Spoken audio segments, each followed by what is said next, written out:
कराची में Sindh student council पारां Dawood university में शागिर्द समीर चांडिया के निकाली ॾियण ख़िलाफ़ एहतजाज कयो वियो। प्रेस क्लब आॾो एहतजाज में मुख़्तलिफ़ यूनिवर्सिटी जे शागिर्दनि ऐं सिविल सोसाइटीअ जे नुमाइंदनि शिरकत कई। उन मौक़े ते अॻवाननि जो चवणो त दाऊद यूनिवर्सिटी इंतिज़ामिया शागिर्दनि खे हिसाइण लाइ मुख़्तलिफ़ हरबा इस्तेमालु कंदी अचे पई। सुमेर चांडियो भी इहो जुर्म कयो जो साईं GM सैयद जो हुन केक कटियो, तो हुन पंहिंजे महबूब अॻवान जो केक कटियो ऐं उन जे जुर्म में हुन जी जेको आहे सो दाख़िला खे मुअत्तल कयो वियो।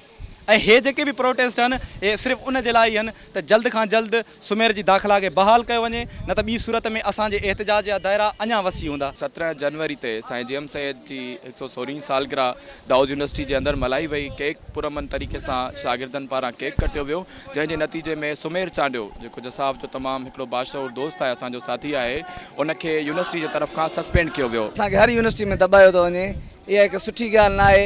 इहो हिकिड़ो मज़मत जोॻो अमल आहे, असां इन मज़मत कयूं था। ऐं सुमेर चांडिया ना ऐं हर उन सिंधीअ ना जेको कराची में दॿायो थो उन आख़िरी साह ताणी असां जिदोजहद कंदासीं। विज़िट कयो अवामी आवाज़ मीडिया ग्रुप जी वेबसाइट awamiawaz.pk।